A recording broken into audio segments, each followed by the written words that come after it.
Welcome to the Undiscovered Gems podcast, hosted by NBA legend and business powerhouse Charles D. Smith, highlighting today's best and brightest business minds.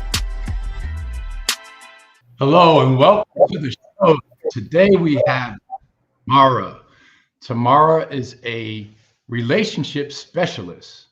She works on helping people, couples, individuals. She helps everyone find that true connection. But how do we go about it? I think she's going to tell us based on dating someone that you can actually build a fruitful relationship with. Now, Tamara has a lot of experience. She's going to share with us. Tamara, thank you for joining the show. Hi, thanks for having me, Charles. I'm really excited to dive into this with you. I'm really excited to hear what you have to say based on everything that's happening in the world today when it comes to dating. The divorce rates are up very high. We're going through so many struggles with gender, and there's so much going on in the world today. And I can't wait to hear what you have to say. So first, why don't we start off by telling us about your background. What is that inflection point that got you to where you are today? Well, I have over 20 years of experience in mental health, but what really had me focusing on dating and relationships was watching myself and my peers going through divorces and then starting over and dating again. And I had a broken, traumatic breakup with a fiance, which affected his children and my children. And it just was such a huge, colossal adjustment and traumatic event for me and my kids that I just sat down and thought, I have got to do something about this, because one of the hardest life lessons is love isn't enough to build a long-term, sustainable, respectful, loving, passionate relationship. There's got to be more. And so I developed conscious dating and the processes behind that, so that when you find someone, you can find out sooner than later, are you really a good match? And if not, then you can move on for both of your sakes so much more quickly and move on to someone else that might be a better match for you, because you really want to make it. You don't want to have to keep starting over, because that's really, scary and time consuming and frustrating and very disruptive if you have children. So conscious dating is the key really to finding someone special and then having that long-term relationship. So Tamara, you call it conscious dating. And I've never heard that term before until with you. So there are so many of us that just date. And we don't think about who we're dating based on a long-term fruitful relationship. Why is that? Why don't more people do that? What is the problem? I think because people don't know how to consciously date, because I am the only one that I found so far that's talking about conscious dating, but also because you really want the romance and that lustful, passionate, fun beginning that you have when you find someone that you like. It's really hard to take yourself out of that romantic, delicious, scrumptious fog that you're in and really think, do we have what it takes? Does she have what I need? Does she have any deal breakers? It's just simple, but at the same time, so much more complicated. And especially when you're starting over, if you haven't dated in 10 years, 15, 25 years, it's hard to know where to begin. So you just throw your hat in the ring and try, just try. But what about, people have baggage and they haven't dated in so long. They have trust issues and so many barriers to participate in conscious dating. Yes. Right. That's something that you address first. Is there like some intake that you do with your clients to get them along that path? How does it start? Well, because you really want to establish in the beginning, where are you? Where are you at in the healing journey? Where are you in the relationship journey? Because I focus on long-term relationships. And so for someone that's starting over, it's always best to start casually dating, even if you're not wired that way. Like, I'm wired to be a relationship person, but it's good to just get your feet wet with casual dating, because it just helps you find your footing. With each person, you discover more about what you really need. especially at this phase. So like what you need and what your deal breakers were at 25 are different than 35 or 45. And so it's important to revisit those and rediscover who you are and really what you want your life to look like at the stage you're at now. So the baggage is a personal journey that each of us have to address. And this is why conscious dating is so important, because whatever you aren't healed in from your childhood, which then translates to relationships, we subconsciously look for someone to heal those wounds. And that's who we're drawn to, and that's who we're attracting.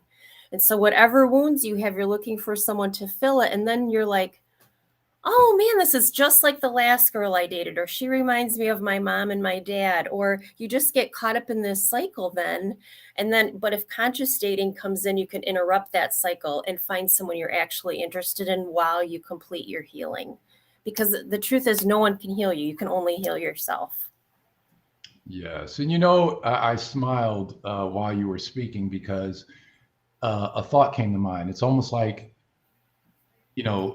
going to a gym for health reasons, or you want to lose weight. Yes. You have to build your relationship muscles. You have to train. When you say, and you said, just stick your toe in the water and have some casual, and you learn. That's like anything else in life. You have to start and you build expertise, you build knowledge, you build confidence to do what you're going to do in the future. So that was when you said that, I just smiled because I get it that way. Maybe because I'm a former pro athlete, but I get it that way. So you've earned 3 degrees over a 24-year period, and you've worked at this. Now, Tamara, you could have gone in different directions with your education. Yes. Right? So what is it that made you sit in this dating space? You talked a little bit previously about being a single mom, but what is it? What pulled on your heartstrings to say, you know what? I got something from this. The world needs this. Right. I come up with conscious dating. What is it? Tell us your story.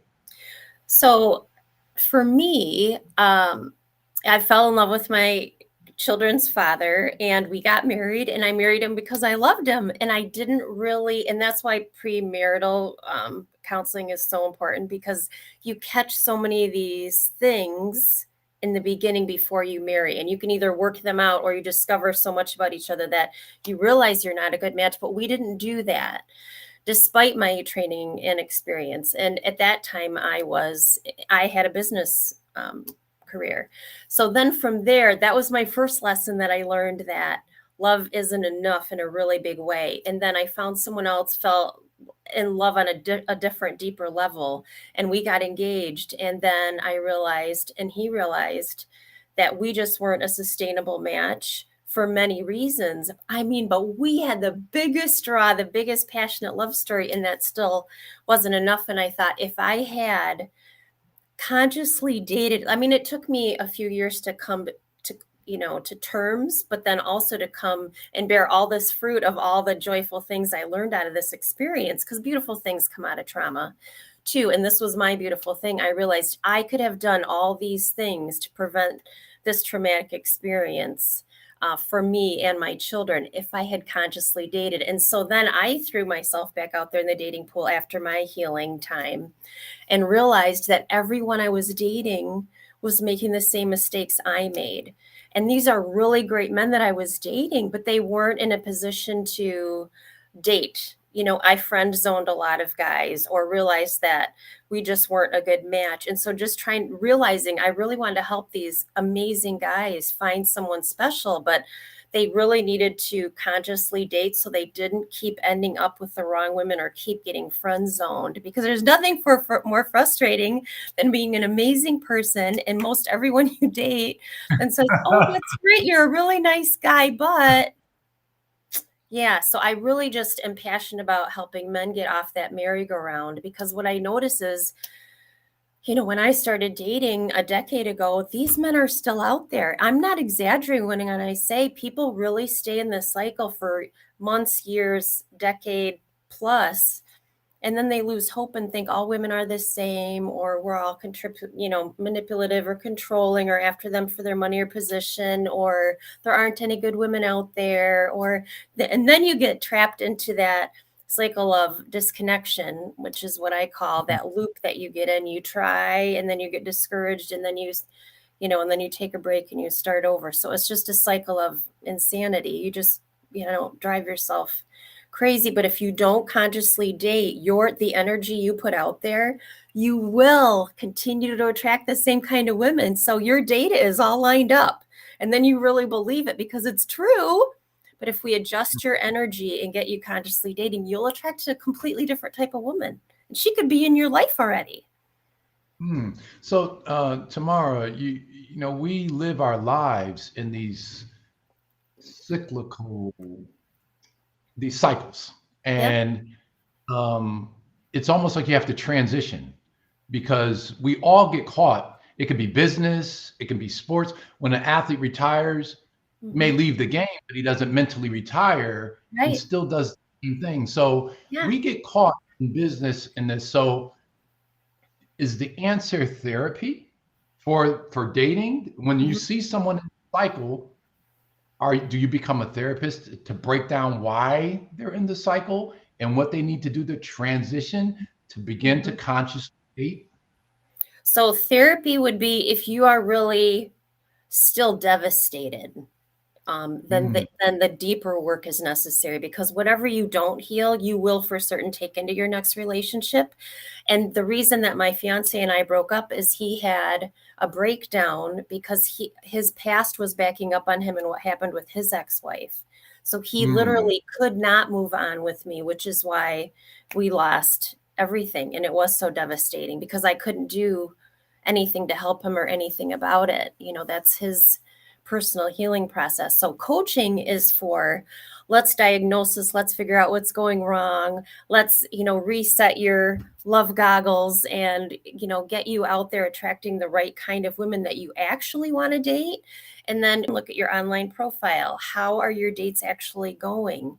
What are your dates feeling like? How to plan a date? Because there's all sorts of little things that can push a woman away. But the big, deeper things are like your confidence, getting your masculine energy out there, adjusting your filters so that you are seeing the women around you and not just the women that you're used to dating. Because your subconscious filters are, all women are this, this, and this. And so you won't even notice an amazing woman standing right in front of you because you're not consciously dating yet. And once you open up those new goggles and your new viewfinders, then you'll start to notice all the different types of women around you, and you'll be magnetized to the ones that are really just have the same relationship intentions that you do and could really be an amazing match for you. How much do you deal with men, women getting caught up in a physical attraction? Sure. It's kind of hard because, your eyes are what attracts you to someone initially. Yes. Some people that can be a barrier unto itself because you need to fall in love with a person's heart at the end of the day. Because the physical, we're all going to age, How do you deal with that? Because I think that's a sticking point for a lot of people, especially in today's world with social media and the physicality and how people are in the gym. You see so much. How do you get past? And that is difficult. I part of the conscious dating process is realizing that, yes, you need attraction, but attraction, number one, can grow with time. And number two, do you really need a specific height, eye color? Like, how particular are we really getting? Because then you're getting in your own way. Then you're really decreasing the pool to a certain size that you really, the odds of you finding someone are no longer in your favor. So really just consciously deciding, I'm going to open my viewfinders and my attraction meters up to all different sorts of women, because it really does matter. Then part 2 then is I'm attracted to her. Number 2 is now I have, lustful feelings and really strong attraction draw to her. And that's when we get sucked out of conscious dating altogether. And so what that means is before you start dating, number 1, you make a deal breakers list. And a deal breaker by definition is if she has any of these things, we're done. And whatever those are for you, but it's a deal breaker is actually we're done, or it doesn't belong in the list, right? So she likes to golf is not on that list. It's just not. Second list that you make is a needs list. I need these things out of a relationship. Someone that's willing to grow with me, communicate with me, loves children, if that's something you're passionate about. And so those 2 lists then, when you come home from date number 3 and you're feeling so connected and so excited and you're in that romantic cloud, you sit down that next day with these lists and you read them over. Does she have any deal breakers? Because there's no point in going on if she does, right? Number 2, look at your needs list. How is that coming along? How are we doing with that so far? You don't know a lot after 3 dates, but you're getting a feeling, right? Because you really want to respect your time and her time and not belabor and drag on a relationship that just, is going to end. It doesn't matter how much you're attracted to her. It's not fair to her to keep it going when you know that you're not going to make it. So taking yourself out of that really excited moment sounds awful.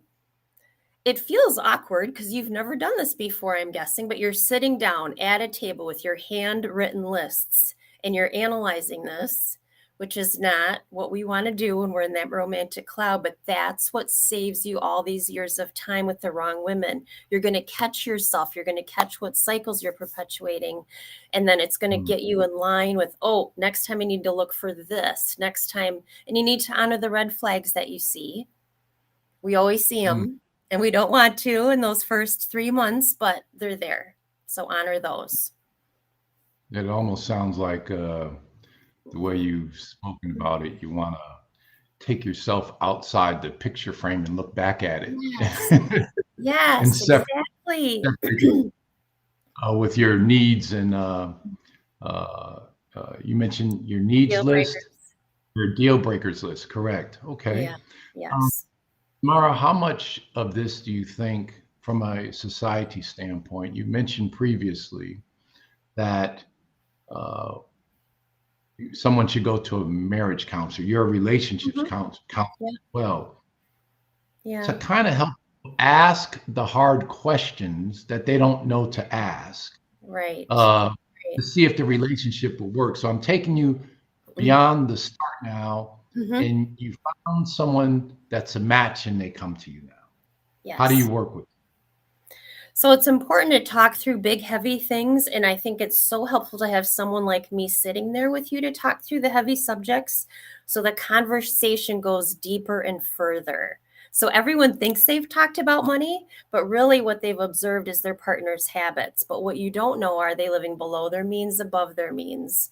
What are their future retirement plans? What are their plans for investing, their savings account? What their plans with of supporting their children, things like that. And really the style of how you spend money and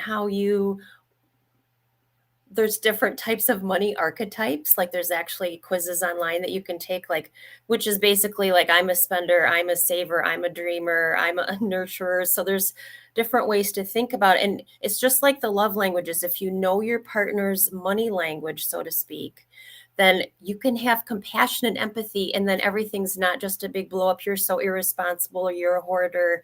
And you get into these really difficult money discussions. Your first 2 years of your cohabitation, partnership, marriage are the hardest. So if you talk about all of these tough subjects before you live together or before you marry or develop an official partnership, that saves you those first 2 years and you can focus on what you really want to be focused on, which is building your relationship and furthering your connection and getting even stronger as a couple. So what it's is just it? noodling through those tough topics. And that's what I was about to ask you. So there's got to be 3 to 5 things that Yes. couples, when you're at the relationship stage, that Right. can break you apart? What are some of those things? I hear communication. People come up with Yep. also, but from your Yep. perspective, what are three to five things that's a must that you must work through Hmm. to be able to have a harmonious relationship?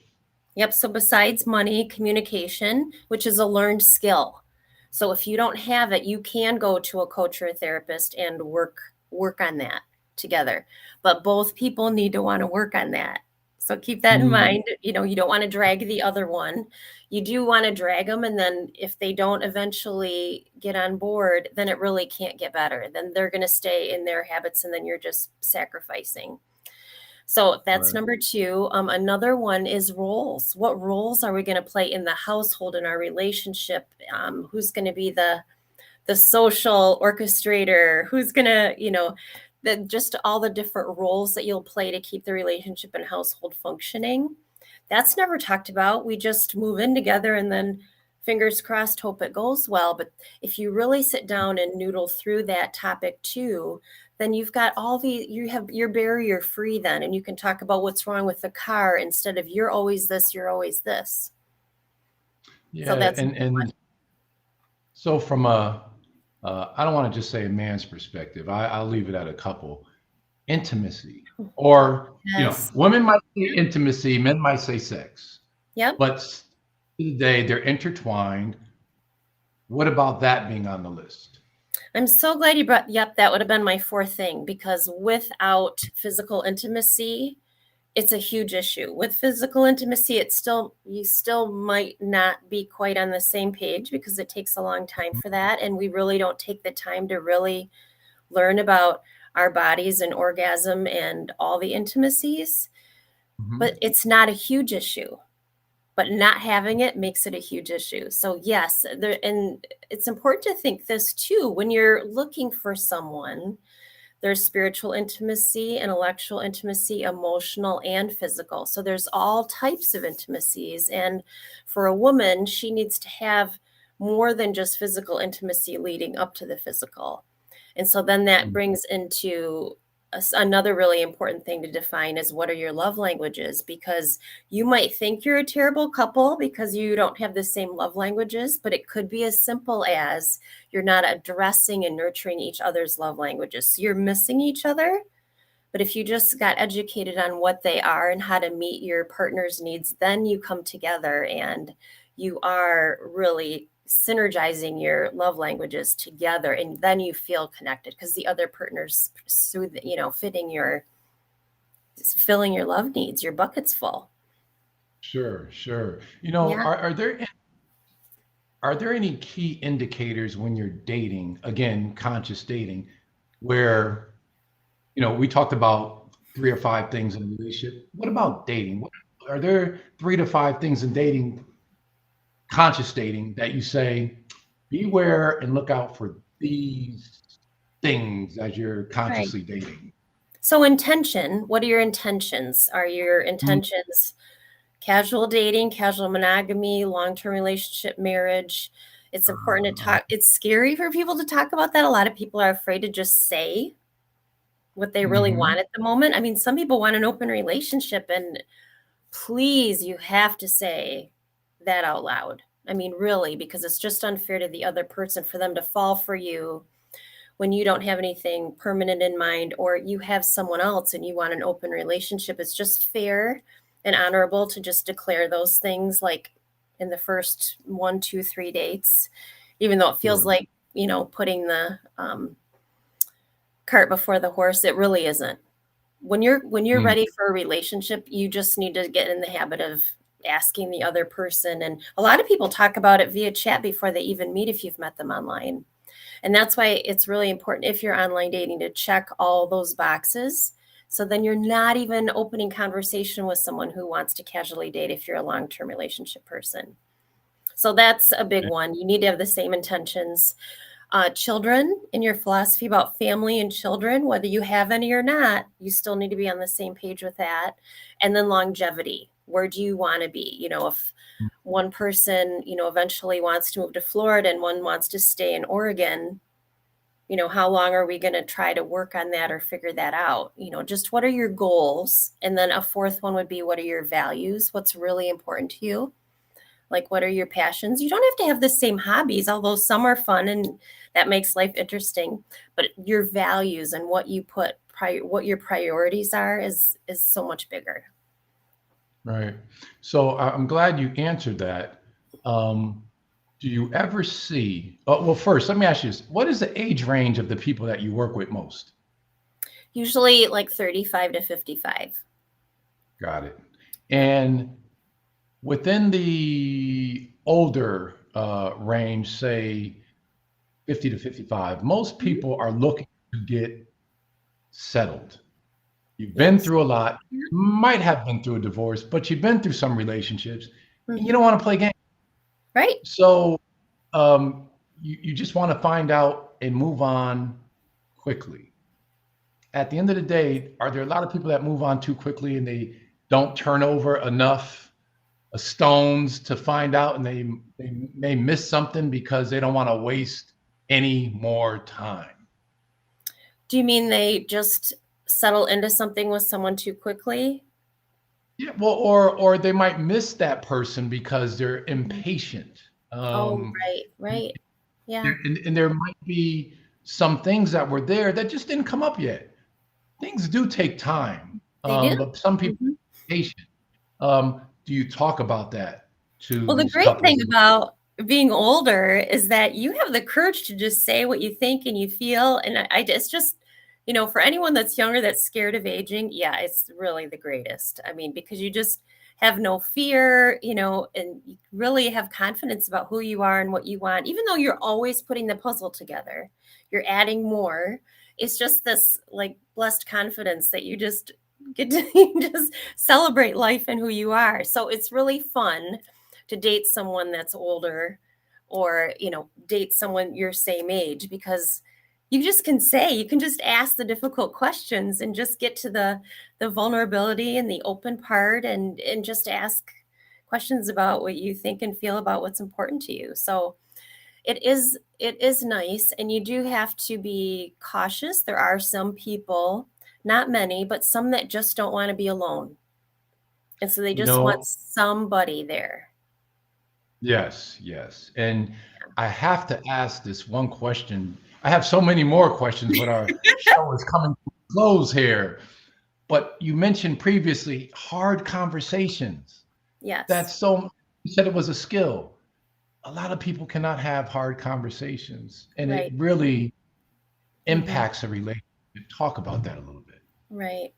Well, and a lot of that comes from our childhood, right? If we said if our parents were open to hearing our thoughts and opinions, if we weren't allowed to disagree, you take that into your adult life, and then it's hard to advocate for yourself. But there's nothing more attractive than a man with masculine energy coming forward. 90% of women are looking for a masculine man so they can sink into their feminine energy. And part of that is confidence in what you think, feel, what you know, and being able to declare what you believe. And that includes disagreement. And honestly, that is a great way to flirt and build connection in a relationship is, I see it from this point of view, or I disagree, or I think about it this way. It's just a great way to bond, because that builds trust too. If someone has the courage to disagree or share how they really think or what they believe, right? Then you learn to trust. You trust them. Tamara, I have so many questions for you, but we got to. I want to ask you, for our audience, there's so much out there. There's dating online. We got gender issues that we talk about. And you're a conscious relationship coach. How do we put all this stuff together? How do people find each other? You can find people online or in person. And I know people are petrified of meeting people in person right now, but there's somebody that, that I'm friends with, met someone in a Costco line, and someone else met in baggage claim area at the airport. I mean, you can really find that magic just like we did in the 50s and the 60s, and, in the old days where we met people in person. You find someone that you have a good feeling about, approach them, and you're not going to come off as creepy because you're not creepy. You make small talk. And then you can join organizations, you can volunteer, go on blind dates. People are inviting you to do this for a reason. They believe in you or have somebody amazing to set you up with. Nothing wrong with that. So just be open to women coming into your life, adjust your filters so that you're attracting the right women. And you and I can work on little things like your online dating profile, or we can talk about how to consciously date and do bigger and better development so that you are saving years of time and money. And you aren't going to end up with someone who's after you for your position or your money or to control you. And then you get in a big hot mess that can last for a long time. Tamara, thank you. We are coming to a close. It's been great. Thank you so much. So much information to share, and I'm sure our audience enjoyed you. Thanks so much. Thanks for having me, Charles. This was a blast. I appreciate it. Until we meet again. Yes. Yes, I look forward to it. We hope you enjoyed this episode of Undiscovered Gems with our host, Charles D. Smith, highlighting today's best and brightest business minds. Brought to you by Pods Entertainment Group.